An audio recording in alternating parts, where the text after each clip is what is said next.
আর জান্নাতীদের 120 কাতার হবে। কত কাতার? 120 কাতার। তার মধ্যে 80 কাতার হবে উম্মতে মুহাম্মাদি, বলেন সুবহানাল্লাহ। আর এই উম্মতে মুহাম্মাদির মধ্যে আরো 70,000 স্পেশাল মানুষ আছে। কত হাজার? যারা বিনা হিসেবে বিনা আযাবে ডাইরেক্ট জান্নাতে যাবে ইনশাআল্লাহ। আমরা এসেছি পৃথিবীতে জান্নাত থেকে, এখানে পরীক্ষা দিচ্ছি, উদ্দেশ্য আবার সেই জান্নাতেই ফিরে যাওয়া। আমরা এখানে থাকতে আসি নাই তো, থাকতে আসছি। আমরা এখানে আসছি জান্নাত থেকে, ফিরে যাব কোথায়? ইনশাআল্লাহ জান্নাতে, ইনশাআল্লাহ জান্নাতে। 70,000। তবে অন্য একটা হাদিসে আসছে যে প্রত্যেক হাজারের সাথে আরো 70,000। তবে শর্ত কঠিন। কিরকম শর্ত? সাহাবীরা বসে ডিসকাস করছেন কে হতে পারে তারা। কেউ বলছেন তারা হয়তো প্রথম দিকের মুসলিমরা হবেন, কেউ বলছেন তারা হয়তো মুজাহিদরা হবেন, কেউ বলছেন তারা বদর যুদ্ধের সাহাবীরা হবেন ইত্যাদি। তখন নবী সাল্লাল্লাহু আলাইহি ওয়াসাল্লাম আবার চলে আসলেন, ব্যাক করলেন। ব্যাক করে বলছেন তোমরা কি এই বিষয়ে কি বিষয়ে কথা বলছিলে? তখন সাহাবীরা বললেন আমরা তো ডিসকাস করছিলাম যে কারা হতে পারে সেই 70,000। নবীজি বললেন শোনো, ওই 70,000 মানুষ, এক নাম্বার, ওই 70,000 মানুষ পাখি উড়িয়ে ভাগ্য গণনা করে না। প্রথম কাজটা কি? মানে তারা ইসলাম এত কঠিন ভাবে পালন করে যে পাখি উড়িয়ে ভাগ্য গণনা বা হাত দেখা, রাশিফল, এরকম শিরিকের ধার কাছেও নাই। তারা শিরিকের ধার কাছেও নাই। 2 নাম্বার, তারা আগুনের শেকা বা উল্কি দিয়ে, এই ট্যাটু আছে না, ট্যাটু উল্কি আঁকে আগুন দিয়ে, এই ধরনের ট্যাটু উল্কি তারা আগে না শরীরের মধ্যে। এইসব কুলক্ষণে সুলক্ষণে তারা বিশ্বাস করে না। 3 নাম্বার, তারা অবৈধ ঝাড়ফুঁক করে না। অবৈধ ঝাড়ফুঁক করে না। বৈধ ঝাড়ফুঁক করা যাবে, সূরা ফাতিহা পড়ে ঝাড়ফুঁক করা যাবে, সূরা ফালাক নাস ইখলাস পড়ে পড়া যাবে, আয়াতুল কুরসি পড়ে পড়া যাবে, কোরআন হাদিস দিয়ে ঝাড়ফুঁক করা যাবে। কিন্তু অবৈধ কিছু ঝাড়ফুঁক আছে না, তান্ত্রিক কবিরাজদের কাছে মানুষ করে, এগুলো করা যাবে না। আর 4 নাম্বার হচ্ছে তারা সর্বাবস্থায় এক আল্লাহর উপরে তাওয়াক্কুল করে, ভরসা করে, আল্লাহর প্রতি তাওয়াক্কুল করে। এরা হচ্ছে সেই 70,000 মানুষের মধ্যে থাকবে ইনশাআল্লাহ। এক সাহাবী দাঁড়িয়ে বললেন যে ইয়া রাসূলুল্লাহ, আমার জন্য দোয়া করেন, আমি যেন সেই 70,000-এর মধ্যে থাকতে পারি। নবীজি বললেন হ্যাঁ, তুমি 70,000-এর মধ্যে একজন যাও। এরপর আরো 2 জন সাহাবী দাঁড়িয়ে গেলেন, আমার জন্য দোয়া করেন। নবীজি বললেন না, ওয়াকাশা অগ্রগামী হয়েছে। এভাবে সবার জন্য দোয়া করতে থাকলে দরজা কি হতো? বন্ধ হয়ে যেত। তো এই দরজা খোলা আছে। এই যুগের মানুষও হতে পারে, হতে পারে না? যে ব্যক্তি শিরক করে না, আল্লাহ ভরসা করে, কোন রকম কুলক্ষণে বিশ্বাস করে না, ইসলাম পরিপূর্ণরূপে পালন করে, ইনশাআল্লাহ তাআলা আল্লাহ চাইলে তাদেরকে আল্লাহ পাক 70,000-এর মধ্যে আশ্রয় দিবেন, অংশ দিবেন ইনশাআল্লাহ তাআলা। তো আমরা বলছিলাম যে আমরা কোথা থেকে আসছি ভাই? জান্নাত থেকে। কোথায় যাব? ইনশাআল্লাহ। এর মাঝখানে শয়তানের পথ রয়েছে কিছু, শয়তানের ফিতনা। কি ফিতনা? শয়তান চায়, শয়তান কিন্তু ওয়াদা করে আসছে, চ্যালেঞ্জ করে আসছে আল্লাহর কাছে। কি করছে? চ্যালেঞ্জ। শয়তান কি চ্যালেঞ্জ করছে জানেন? শয়তান চ্যালেঞ্জ করছে যে রব্বি, শয়তান বলছে রব্বি মানে হে আমার রব। শয়তান কিন্তু আস্তিক, শয়তান কিন্তু আস্তিক, শয়তান কিন্তু আল্লাহকে বিশ্বাস করে। সে বলছে রব্বি, হে আমার রব, আনজিরনি, আমাকে অবকাশ দিন, ইলা ইয়াউমি ইউবআসুন, কিয়ামত দিবস পর্যন্ত অবকাশ দিন। আল্লাহ বলছেন ফাইন্নাকা মিনাল মুনজারিন, যাও, তোমাকে অবকাশ দেওয়া হলো। কিয়ামত পর্যন্ত সময় আল্লাহর কাছে এমন বড় কিছু নয়, খুব সামান্য। এবার সে বলছে রব্বি ফাবিমা আগওয়াইতানি, হে আল্লাহ, যে আদমের জন্য আজকে আমাকে জান্নাত থেকে বের করে দেয়া হলো সিজদা না করার কারণে, লা আকুদান্না লাহুম সিরাতাকাল মুস্তাকিম, ওই আদমকে জাহান্নামে নেওয়ার জন্য আমি সরল পথে ওত পেতে বসে থাকবো। বসে থাকে না শয়তান? সুম্মা লাআতিয়ান্না মিন বাইনি আইদিহিম, খুব ভালো করে জায়গাটা বোঝেন প্রিয় ভাইরা। শয়তান চ্যালেঞ্জ করে বলছে সুম্মা, এর পরে আমি আসব আদম সন্তানের সামন থেকে। কোথা থেকে? এই সামন থেকে মানে অর্থ হচ্ছে দুনিয়া, মানে আপনাকে দুনিয়ার সমস্ত ফিতনা এসে প্রলুব্ধ করে রাখবে। কারণ দুনিয়া চোখের সামনে দেখা যায় না, দেখা যায়। দুনিয়ার অভাবের ধোঁকা দিবে, বেকারত্বের ধোঁকা দিবে, হতাশা, এইটা সেইটা, স্বামী স্ত্রীর ফিতনা, পরিবারের ফিতনা, সামাজিক ফিতনা, আপনাকে দুনিয়ার এই ফিতনা এসে ব্যস্ত রাখবে, রাখে না? এটা হচ্ছে সামন থেকে আসা। ওয়া মিন খালফিহিম, পিছন থেকে আসবো। পিছন থেকে মানে আপনাকে পরকাল সম্পর্কে হতাশ করে দিবে, এবং পরকাল সম্পর্কে আপনাকে কুধারণা সৃষ্টি করবে, এবং পরকাল সম্পর্কে আপনার মধ্যে একটা গাফেলতি সৃষ্টি করে দিবে যে পরকাল না, পরে দেখা যাবে। হ্যাঁ, পিছনে কি আছে? পরকাল না? পিছনটা পরকাল। তো পরকাল আসবে যখন, তখন দেখা যাবে। হ্যাঁ, বৃদ্ধ হলে তখন তওবা করে নিব, এখনো কি তাড়াহুড়ার কি আছে, পরে দেখা যাবে শেষ বয়সে। এরকম করে আপনাকে ভুলিয়ে ভালিয়ে রাখবে পিছন থেকে। আবার হতাশ করে দিবে, আমার পরকালে আমার জান্নাত হবে না, আমি তো এত আমল করতে পারি নাই, হ্যাঁ, আমার কি হবে, আমার আত্মহত্যা ছাড়া কোনো পথ নাই, এভাবে হতাশ করে ফেলবে আপনাকে পিছন থেকে। সুম্মা লায়াতিয়ান্না মিন বাইনি আইদিহিম ওয়া মিন খালফিহিম, সামন থেকে আসবো, পিছন থেকে আসবো, ওয়া আন আইমানিহিম, ডান দিক থেকে আসবো। ডান দিক মানে কি? এটার ব্যাখ্যাও চমৎকার। ডান দিক মানে কি? আমরা বলি না ডান পক্ষ খুব ভালো মনে করি না? ডান পক্ষ ভালো, ডান দিকটা ভালো, শুভ মনে করি তো। ডান দিক হচ্ছে আপনাকে নেক্সট সুরতে সে ধোকায় ফেলবে। ডান দিক মানে কি? নেক্সট সুরতে ধোকায় ফেলবে। মনে করেন ডান দিক মানে ভালো, মানে আপনি নামাজ পড়ছেন কিন্তু নামাজের মধ্যে শিরক ঢুকাই দিবে। মানুষ দেখতেছে ভালো করে নামাজ পড়ে, নামাজ যাকাত দিচ্ছেন, দান সৎকা করছেন, মনের মধ্যে রিয়া ঢুকাই দেবে। ভালো কাজই তো করছে, ঠিক আছে? মানে হ্যাঁ, এটাও ঠিক। ওই যে হালাল প্রেমের দিকে উদ্বুদ্ধ করার চেষ্টা করবে। ডান নেক্সট সুরতে ধোকা, নেক্সট সুরতে। হ্যাঁ, নেক্সট মানে আলেম হয়েছে মানুষ, সবাই একদম বড় বক্তা, আলেম সব বলছে, মনের মধ্যে অহংকার, নেক্সট সুরতে ধোকা, ঠিক আছে? বা মনে হচ্ছে যে এক ভাইয়ের গীবত, তহমত, সমালোচনা করাকে সে দিনের পথে সংগ্রাম মনে করছে, নেক্সট সুরতে ধোকা। হ্যাঁ, এক ভাইয়ের সমালোচনা করা, গীবত করা, তার চরিত্র উদ্ধার করে ফেলা, এটাকে সে মনে করছে যে দিনের জন্যই করছে, ঠিক আছে? নেক্সট সুরতে ধোকা। নেক্সট সুরতে ডান দিক থেকে মানে কি? নেক্সট সুরতে আপনাকে ধোকায় ফেলে দিবে। ফেলছে না? ফেলছে। কিন্তু এটা কিন্তু ডেঞ্জারাস। এটা কাদের জন্য? এটা আবেদ মানুষদের জন্যই, যারা আল্লাহকে মানে, রাসূলকে মানে, চেষ্টা করে দিনের পথে চলার জন্য, এদেরকে সে ডান দিক থেকে আসবে আর কি। মানে আমাদের ক্ষেত্রে আল্লাহ পাক হেফাজত করুন বলি আমিন।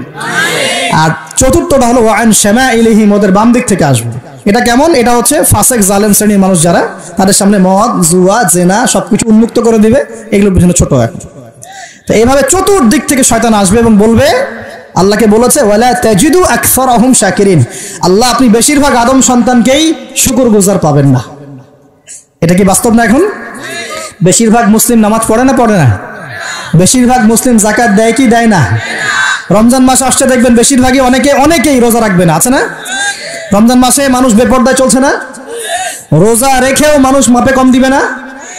নামাজ পড়েও সুদ খাচ্ছে না? মানে বেশিরভাগ মানুষ কিন্তু সত্যি সত্যি আল্লাহর পথে নাই। এই পৃথিবীতে বেশিরভাগ মানুষ বলছে আল্লাহর সন্তান আছে, নাউজুবিল্লাহ। খ্রিস্টানরা বলছে না আল্লাহর সন্তান আছে? তো বেশিরভাগ মানুষকে আমি পথভ্রষ্ট করে ছাড়বো, শয়তান কিন্তু বলে গেছে, এবং সেটা কিন্তু বাস্তব হচ্ছেও। আল্লাহ পাক অন্য সূরায় বলেছেন ওয়া কালিলুম মিন ইবাদিয়াশ শাকুর, আমার শুকরগুজার বান্দা খুব কম হবে। কি হবে? কম হবে। হাদিসের মধ্যেও আসছে যে তোমরা ৭৩ দলে ভাগ হয়ে যাবে। কত দল? তার মধ্যে একটা মাত্র দল জান্নাতে যাবে। কয়টা দল? মা আনা আলাইহি ওয়া আসহাবি, আমি যার উপরে আছি, আমার সাহাবীরা যার উপরে আছেন। তো বুঝতে পারছি যে জাহান্নামে বেশিরভাগ মানুষই যাবে, অল্প মানুষই জান্নাতে যাবে। তবে জান্নাতীদের মধ্যে বেশিরভাগ হবে উম্মতে মুহাম্মাদের মতে ইনশাআল্লাহ তাআলা। আর তবে সুসংবাদ আছে। সুসংবাদ কি? আল্লাহ রাব্বুল আলামিন আমাদের নবীজিকে একটা ওয়াদা করেছেন, এটা গিফট, হাদিয়া দিয়েছেন। কিরকম হাদিয়া? আমাদের নবীজিকে আল্লাহ পাক বলেছেন, হে মুহাম্মদ সাল্লাল্লাহু আলাইহি ওয়াসাল্লাম, তোমার উম্মতের মধ্যে কোনো ব্যক্তি যদি আসমান জমিনের সমান গুনাহ করে কিন্তু তার আমল নামায় শিরকের কোনো পাপ থাকে না, শিরকের কোনো গুনাহ নাই, আমি তার সামনে আসমান জমিন সমান ক্ষমা নিয়ে হাজির হব ইনশাআল্লাহ। মানে যে ব্যক্তি লা ইলাহা ইল্লাল্লাহ মন থেকে পড়েছে, আমল করার চেষ্টা করেছে, শিরক থেকে বেঁচে থাকার চেষ্টা করেছে, ইনশাআল্লাহ একদিন না একদিন সে জান্নাতে যাবেই যাবে ইনশাআল্লাহ। এটা তো খুশির কথা আমাদের জন্য। আল্লাহ পাক আমাদেরকে তাওহীদপন্থী বানাক এবং শিরক থেকে বাঁচিয়ে রাখুন, দোয়া করি। এখন মুমিনের সংজ্ঞা তো বুঝলেন, এই সমস্ত গায়েবে আমরা বিশ্বাস করি বলেই আমরা কি মুমিন। এই মুমিনদেরকে আল্লাহ পাক বলছেন ইত্তাকুল্লাহ, তোমরা আল্লাহকে ভয় করো। কি করো? আর মুমিন হলেই মুত্তাকি হওয়া যাচ্ছে না। মুমিনদেরকে আল্লাহ পাক বলছেন যে আল্লাহকে ভয় করো। আল্লাহকে ভয় করার মানে কি? এক কথায় আমি একটা অ্যানসার দিচ্ছি। সূরা হাশরে চলে যান। কোন সূরা? সূরা হাশর। এই সূরার ৭ নম্বর আয়াত। কত নম্বর? আল্লাহ পাক বলছেন ওয়ামা আতাকুমুর রাসূলু ফাখুযুহু, রাসূলুল্লাহ সাল্লাল্লাহু আলাইহি ওয়াসাল্লাম তোমাদেরকে যা যা দিয়েছেন সব গ্রহণ করে নাও। রাসূল যা যা দিয়েছেন গ্রহণ করে নাও। ওয়ামা নাহাকুম আনহু ফান্তাহু, রাসূল যা যা নিষেধ করেছেন ছেড়ে দাও। সোজা কথা, রাসূল যা যা নিষেধ করেছেন ছেড়ে দাও। এই একটা মূলনীতি মেনে চলতে পারলেই মানুষ মুত্তাকি হয়ে যাবে ইনশাআল্লাহ। এত বেশি কথার দরকার নাই। এই একটা মূলনীতি, রাসূল যা যা দিয়েছেন নিয়ে নাও, রাসূল যা থেকে নিষেধ করেছেন ছেড়ে দাও, ইনশাআল্লাহ তোমরা সফল হয়ে যাবে, মুত্তাকি হয়ে যাবে। রাসূল কি দিয়েছেন একটু গুছাই দিই আপনাকে। এই যে ঘুমাবো আমরা, আচ্ছা শুরু করি আপনার চেহারা। রাসূল কি আমাদেরকে ক্লিন শেভ চেহারা দিয়েছেন? হ্যাঁ, আজকে এক ভাই আমাকে টেক্সট করলো, কোথায় জানি বাংলাদেশের বাধ্যতামূলক করা হয়েছে একটা প্রতিষ্ঠানে ভর্তি হতে হলে ক্লিন শেভ করতে হবে। তো চিন্তা করেন কিভাবে ফোর্স করা হচ্ছে। এভাবে তো বলতে পারতেন যে যার ইচ্ছা হয় সে শেভ করবে, যার ইচ্ছা হয় সে দাড়ি রাখবে। এটা চাপিয়ে দেওয়া হলো না, হলো? এটা চাপিয়ে দেওয়া হলো না। আমরা যদি বলি যার ইচ্ছা হয় সে শেভ করবে, যার ইচ্ছা হয় সে দাড়ি রাখবে, এটা কি চাপিয়ে দেওয়া হলো? এটা কি দাড়ি রাখা চাপিয়ে দিলাম? কিন্তু তারা বলছে দাড়ি শেভ না করলে ভর্তি হওয়া যাবে না। চাপিয়ে দিল না? ধ্বংস হোক এদের। কি হোক এদের? ধ্বংস হোক। আল্লাহ পাক ধ্বংস করুক এদেরকে। যারা নবীর সুন্নতকে এভাবে জবাই করে এদেরকে ধ্বংস করুক আল্লাহ পাক। একটা মানুষ একা একা করে একটা জিনিস, একা একা সে করে, একা একা সে নিজের আমল মনে করে, তার কাছে মনে হয়, সে মনে করে হ্যাঁ এটা একটা গুনার কাজ করছি, এক সময় ছেড়ে দিব ইনশাআল্লাহ, মনে করেন এমন মানুষ, এদেরকে আল্লাহ পাক মাফ করে দিবেন ইনশাআল্লাহ। এই মানুষগুলোকে আল্লাহ মাফ করে দিবেন ইনশাআল্লাহ। আমি আল্লাহকে চিনি, আমার কাছে মনে হয় আমি আল্লাহকে চিনি। একজন মানুষ মনে করে একটা শেভ করতেছে, কিন্তু তার মনে হয় যে না আসলে শেভ করাটা খারাপ কাজ, এটা খারাপ কাজ, এটা আসলে আমি বাধ্য হয়ে করছি বা করতে হচ্ছে, ইনশাআল্লাহ আমি আর একটু বড় হলে ছেড়ে দিব, ইনশাআল্লাহ আল্লাহ চাইলে তাকে মাফ করে দিবেন ইনশাআল্লাহ। আর একজন এটাকে করতে বাধ্য করছে, না এটা করতেই হবে, রাখা যাবে না সুন্নত, এটা কাটতে হবে, শেভ করতে হবে, এ মাফ পাবে না ইনশাআল্লাহ তাআলা, ইল্লা মাশাআল্লাহ, ইল্লা মাশাআল্লাহ। তো চাপিয়ে দেওয়া খুব খারাপ জিনিস। কেন চাপিয়ে দিবেন আপনি? কেন চাপিয়ে দিবেন? আর একজন পুরুষের সৌন্দর্যই তো হচ্ছে দাড়ি। আমি তো আফসোস করি যে দাড়ি নাই চেহারায়, কত আফসোস করি যে মানুষ, আপনাদের দাড়ি দেখলে আমার হিংসা হয়, ঈর্ষা হয়। এটা ঈর্ষা, হিংসা না, এটা কি ঈর্ষা। গাল ভর্তি দাড়ি থাকবে, দেখে কত চমৎকার লাগে মাশাআল্লাহ। আমাদের নবী সাল্লাল্লাহু আলাইহি ওয়াসাল্লামের চেয়ে কোনো হ্যান্ডসাম পুরুষ আছে? ছিল কখনো? নবী সাল্লাল্লাহু আলাইহি ওয়াসাল্লামের দাড়িগুলো এত সুন্দর ছিল, দাড়ি দিয়ে খুশবু বের হতো, সুবহানাল্লাহ। এমনিতেই দাড়িতে মেহেদি না দিয়েই দাড়ি একটু ব্রাউন রঙের দাড়ি ছিল, মেহেদি দেওয়া লাগতো না, এমনি ব্রাউন কালার দাড়ি। বুঝতে পারছেন না মনে হয়? অনেক টকটকা ফর্সা মানুষ ছিলেন তিনি। আমাদের একদম উপর লেভেল থেকে শুরু করে বাথরুমের টয়লেট পর্যন্ত সব এখন পশ্চিমা কালচারে চলছে। কোন কোন জায়গায় এমন টয়লেট দেখা যায় যে দাঁড়ায়ও পেশাব করার বুদ্ধি নেই, দেখেন নাই মনে হয়? একটা তো স্টেঞ্জা করতে হয় বা পায়ে ভর দিয়ে। কোন পায়ে? এখন এই যে ইংলিশ কমোডে আপনি বা পায়ে ভর দিয়ে কেমনে করবেন বলেন দেখুন, কিভাবে সুযোগ আছে? আর পাবলিক টয়লেট যদি হয় তাহলে ওটাতে বসলে কাপড় এগুলো পাক থাকবে? ওটাতে নামাজ হবে? চিন্তা করেন তো, এটা সূচিবায়ু হয় না? আচ্ছা, সব জায়গায় পশ্চিমা সভ্যতা ঢুকে গেছে এখন, সব জায়গায়, বাথরুম থেকে শুরু করে একদম ওই বিশ্ব পরিচালনা পর্যন্ত সব ওদের শূন্যতা চলছে। আর কিছু দেখলাম যে এরকম কিছু বোল বা বাটির মতো রেখে দিয়েছে, ওখানে দাঁড়ায় দাঁড়াই ধরে ধরে করতে হবে। হ্যাঁ, এখন দেখা যায় কোনো মানুষের হাইট 6 ফুট, কোনো মানুষের 5 ফুট, কোনো মানুষের 4 ফুট। এখন যদি ম্যাচ না করেন কি করবে? পাপ যদি ঠিক না হয় কি করবে? চিন্তা, এগুলো দেখেন নাই মনে হয়? দেখবেন, ঘুরতে থাকেন। আল্লাহ পাক কি বলেছেন? সিরু ফিল আরদ, জমিনে বিচরণ করো, ঘোরো, জমিন ঘুরে দেখো, ফানজুর, দেখো কাইফা কানা আকিবাতুল মুকাজ্জিবিন, আল্লাহর বিধান যারা অস্বীকার করেছে ওদের কি পরিণতি হয়েছে দেখো। ঘুরতে বলেছেন আল্লাহ পাক। তো দেখেন আমাদের সব সুন্নতগুলো কেন জানি আস্তে আস্তে ওইদিকে চলে যাচ্ছে। আল্লাহ পাক বাঁচাক আমাদেরকে। চেহারা থেকে শুরু হবে, আপনার কথাবার্তা, আপনার চাল চলন, আপনার আকীদা, পোশাক পরিচ্ছদ, বাথরুম, পরিবার, আপনার ব্যবসা, আপনার ইবাদত, জিকির আজগার, তাসবিহ তাহলিল, সমাজ পরিচালনা এবং রাষ্ট্র পরিচালনা পর্যন্ত প্রত্যেকটা কাজ নবী সাল্লাল্লাহু আলাইহি ওয়াসাল্লামের সুন্নত মতো করার পাক্কা নিয়াত করতে হবে। কতটুকু পারি না পারি আল্লাহ দেখবেন, কিন্তু চেষ্টা করতে হবে ইনশাআল্লাহ। ব্যক্তি পর্যায়ে তো পারবো নাকি? এখানে তো আমাকে কেউ ফোর্স করবে না, করবে? আমি যদি দাড়ি ছেড়ে দেই কারো কিছু বলার আছে? আপনি যদি হালাল খান কেউ কিছু ফোর্স করবে আপনাকে? আপনি নামাজ ঠিক মতো পড়েন, রোজা রাখেন, তাসবিহ তাহলিল করেন, জিকির আজগার করেন, আপনার পরিবারে পর্দা কায়েম করেন, কেউ কি ফোর্স করবে আপনাকে? উপরের লেভেলে হয়তো আমরা ইম্পোজ করার ক্ষমতা আমাদের নাই, ওটা পরে। আগে ব্যক্তি জীবন ঠিক করেন, আগে ব্যক্তি জীবন ঠিক করেন, পরিবার ঠিক করেন, আপনার অর্থনীতি ঠিক করেন। ইনশাআল্লাহ তাআলা আল্লাহ পাক আমাদেরকে প্রকৃত মুত্তাকি বানিয়ে দিবেন ইনশাআল্লাহ। আল্লাহ বলছেন প্রকৃত মুত্তাকি হও। কেমন করে আল্লাহকে ভয় করো? হাক্কা তুকাতি, ভয় করার মতো ভয় করো। ভয় করার মতো ভয় মানে কি? জীবনের কিছু অংশে ইসলাম পালন করব, বাকি অংশে করব না, এমন? নাকি জীবনের প্রত্যেকটা ক্ষেত্রে ইসলাম পালনের চেষ্টা করব? কোনটা? জীবনের প্রতিটা ক্ষেত্রে আল্লাহ পাক আমাদের সবাইকে ইসলাম পালন করার তৌফিক দান করুন। আল্লাহকে ভয় করো, ভয় করার মতো করে ভয় করো। আরেকটা কথা বলেছেন আল্লাহ পাক, ওয়ালা তামুতুন্না ইল্লা ওয়া আনতুম মুসলিমুন, পরিপূর্ণ মুসলিম না হয়ে মৃত্যুবরণ। পরিপূর্ণ মুসলিম কি জিনিস? যে ব্যক্তি বেপর্দায় চলে, এক মহিলা, আবার মাশাআল্লাহ নামাজও পড়ে, পরিপূর্ণ মুসলিম হলো কি? একজন ব্যক্তি 5 ওয়াক্ত নামাজি মাশাআল্লাহ, কিন্তু টেবিলের নিচ দিয়ে ঘুষ নিচ্ছে, পরিপূর্ণ মুসলিম হলো? একজন ভাই রোজাদার, মাশাআল্লাহ রোজা রেখেছেন, কিন্তু রোজা রেখে ব্যবসা করছেন, মাপে কম দিচ্ছেন, পরিপূর্ণ মুসলিম হলো? একজন যুবক আল্লাহর জন্য কাজ করছে মাশাআল্লাহ, আবার এদিকে হারাম সম্পর্কে লিপ্ত, পরিপূর্ণ মুসলিম হলো কি? পরিপূর্ণ মুসলিমের সংজ্ঞা বোঝানোর জন্য কোনো ব্যাখ্যার প্রয়োজন নাই। পরিপূর্ণ মুসলিম মানে উদখুলু ফিস সিলমি কাফা, তোমরা ইসলামের হুকুম আহকামকে পরিপূর্ণরূপে গ্রহণ করো, ইসলামে পরিপূর্ণরূপে প্রবেশ করো, বাস। এখন একসাথে কি সব আমল করা যায়? যায় না, কিন্তু চেষ্টা তো করা যায় নাকি? আমরা শুরু করি, আমরা চেষ্টা করি, ব্যক্তি পর্যায় থেকে শুরু করি, পরিবারটা ঠিক করার চেষ্টা করি, হালাল খাওয়ার চেষ্টা করি, ইবাদত বাড়িয়ে দেই, দ্বীনের জ্ঞান অর্জন করি, ওলামায়ে কেরামের সোহবতে থাকি, আল্লাহর জিকির বাড়িয়ে দেই, ইনশাআল্লাহ তাআলা আল্লাহ পাক অনেক বড় জায়গায় নিয়ে যাবে ইনশাআল্লাহ তাআলা। আল্লাহ পাক আমাদের সবাইকে এই আয়াতটা বোঝার তৌফিক দান করুন। বলি আমাদের সবাইকে আল্লাহ পাক পরিপূর্ণ মুমিন হওয়ার তৌফিক দান করুন, ইমানের 6 পিলারের উপর বিশ্বাস করার তৌফিক দান করুন, এটাকে মুখে স্বীকার করার তৌফিক দান করুন, কাজেও বাস্তবায়ন করার তৌফিক দান করুন। আল্লাহ পাক আমাদেরকে পরিপূর্ণ মুত্তাকি বানিয়ে দেন, আল্লাহকে ভয় করার মতো করার তৌফিক দান করেন, এবং পরিপূর্ণ মুসলিম হওয়ার তৌফিক আল্লাহ পাক দান করেন। তাহলে দুইটা এক্সাম্পল দিয়ে আমি শেষ করব। পরিপূর্ণ মুসলিমের এক্সাম্পল আল্লাহ পাক দিয়েছেন ইব্রাহিম আলাইহিস সালামের মতো। কোথায়? ইব্রাহিম আলাইহিস সালামের স্ত্রীকে এবং সন্তানকে আল্লাহ পাক বলছেন রেখে আসো ওই মক্কার জনমানব শূন্য জায়গায়। ওই মক্কায় কোনো মানুষ ছিল? কোনো খাবার, কোনো পানি? ইব্রাহিম আলাইহিস সালাম কি বলেছিলেন আল্লাহ আমি কেন তাকে এখানে রেখে আসবো? কি যুক্তি এর পিছনে, কি লজিক, কি সায়েন্স?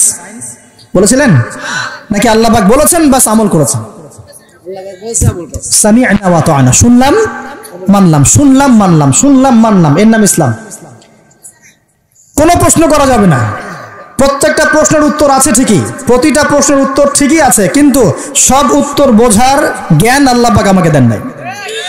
নামাজ যে আল্লাহ পাক পড়তে বলেছেন, নামাজ পড়লে আমরা পরকালে জান্নাতে যাব ইনশাআল্লাহ, ইনশাআল্লাহ নামাজ পড়ার মধ্য দিয়ে আমাদের সমাজের ঐক্য হবে, ইত্যাদি অনেক ব্যাপার আছে। আপনার ফিজিক্যালও অনেক উপকার আছে, নামাজ পড়লে শারীরিক অনেক উপকারও আছে, কিন্তু সবকিছু তো আর ব্যাখ্যা করার প্রয়োজন নাই। আল্লাহ বলেছেন করো, নিশ্চয়ই এর মধ্যে কল্যাণ আছে, ব্যাস। আল্লাহ বলেছেন যাকাত দাও, যাকাত দিতে আল্লাহ বলেছেন দিতে হবে। এটা কেন দিব? আল্লাহ কি অন্যকে খাওয়াতে পারেন না? আমাকে খাওয়াতে হবে কিনা? এত যুক্তি তর্কের দরকার নাই।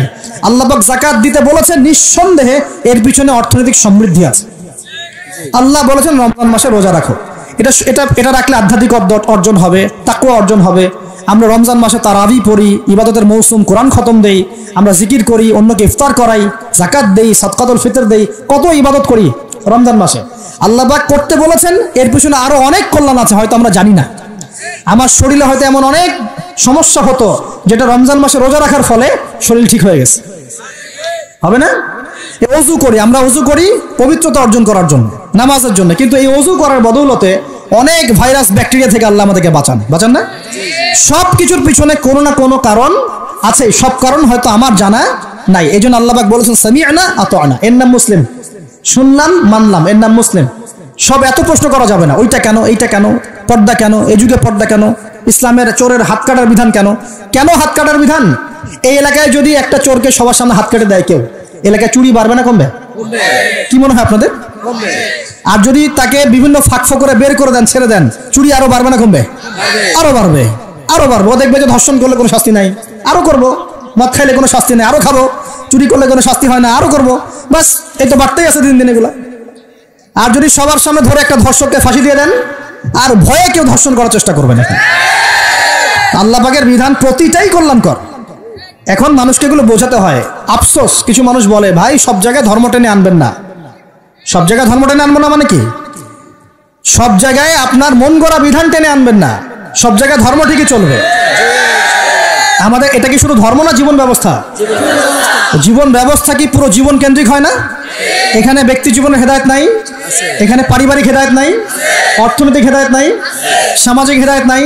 তাহলে সব জায়গায় ইসলাম চলবে না কেন? কেন চলবে না? এটাই হলো আমাদের এখনকার বিশ্বের চ্যালেঞ্জ। এই জায়গায় সবাইকে আবার পরিপূর্ণ মুসলিম হওয়ার তৌফিক আল্লাহ পাক দান করুন বলি আমি। আরেকটা এক্সাম্পল দিব। হ্যাঁ, সন্তানকে কুরবানি করতে বলেছেন আল্লাহ পাক, মনে আছে? ইব্রাহিম আলাইহিস সালামকে বলেছিলেন কেন এই ছোট্ট বাচ্চাটাকে হত্যা করব, জবাই করব? আল্লাহ পাকের হুকুম এসেছে, চোখ বন্ধ করে পালন করতে গিয়েছে। আল্লাহ পাক তো চান নাই যে সন্তানকে হত্যা করা হোক। আল্লাহ পাক পরীক্ষা নিয়েছেন, আল্লাহ পরীক্ষা নিয়েছেন। ওই স্মৃতি কিয়ামত পর্যন্ত মানুষ ঈদুল আজহায় পালন করে না? শুধুমাত্র ওই স্মৃতির ফলে দেখবেন কোটি কোটি মিলিয়ন মিলিয়ন মানুষের পেটের মধ্যে খাবার যায়। ওই যে কুরবানি দেয়, খেয়াল করে দেখবেন, তাই না? কোটি কোটি মানুষ সেই গোশত খায় না? একটা ঘটনাকে দিয়ে আল্লাহ রাব্বুল আলামিন কিয়ামত পর্যন্ত মিলিয়ন বিলিয়ন মানুষকে খাওয়ানোর ব্যবস্থা করেছেন। এটাই একমাত্র ব্যাখ্যা নয়, আমি জাস্ট একটা ব্যাখ্যা করলাম, আরো অনেক ব্যাখ্যা আছে। এটা একটা পরীক্ষা। আল্লাহ রাব্বুল আলামিনের প্রতিটা বিধানই মানবতার কল্যাণে। চোখ বন্ধ করে বিশ্বাস করলে সে মুসলিম। আল্লাহ পাক এটাই বলছেন, ওয়ালা তামুতুন্না, ভুলেও মৃত্যুবরণ করো না, ওয়ালা তামুতুন্না, ভুলেও মৃত্যুবরণ করো না, ইল্লা ওয়া আনতুম মুসলিমুন, পরিপূর্ণরূপে ইসলাম কবুল না করে, আত্মসমর্পণ না করে ভুলেও মৃত্যুবরণ করো না। মৃত্যু কবে আসবে জানি? তাহলে কি অপেক্ষায় বসে থাকবো, নাকি এই সুযোগ থাকতেই পরিপূর্ণ মুসলিম হবো? কোনটা? খালি একটা কাজ করতে হবে, আল্লাহ রাসূল যা দিয়েছেন তা গ্রহণ করব, যা ছাড়তে বলেছেন ছেড়ে দেবো ইনশাআল্লাহ। কোরআনে যা আছে আমল করার চেষ্টা করব, যা নাই ছেড়ে দেবো ইনশাআল্লাহ। যদি দেখা যায় বাধ্য হয়ে আমি পাপে লিপ্ত হয়ে যাচ্ছি, হতাশ হবেন না, তওবা করে আবার ফিরে আসবেন। পথ চলতে গিয়ে হোঁচট খেয়েছেন, ভালো পথে চলছেন কিন্তু হোঁচট খেয়েছেন, হতাশ হবেন না, ওযু করবেন, নামাজ পড়ে আবার তওবা করবেন ইনশাআল্লাহ। যতবার পাপ হবে ততবার তওবা করবেন ইনশাআল্লাহ। আল্লাহ পাক আমাদের চেষ্টা দেখবেন ইনশাআল্লাহ। আমল দিয়ে কেউ জান্নাতে যাবে না, আমল দিয়ে কেউ জান্নাতে যেতে পারবে না। আল্লাহ পাক যাকে রহম করবেন, দয়া করবেন, শুধু সে ব্যক্তি জান্নাতে যাবে ইনশাআল্লাহ। আর ইনশাআল্লাহ যদি আমরা চেষ্টা করি, মন থেকে 100% চেষ্টা করি, ইনশাআল্লাহ আল্লাহ পাক ওই চেষ্টার ওসিলায় হলেও আমাদেরকে মাফ করে দেবেন ইনশাআল্লাহ। আমরা আশাবাদী আল্লাহ পাক আমাদের সবাইকে ক্ষমা করবেন ইনশাআল্লাহ তাআলা।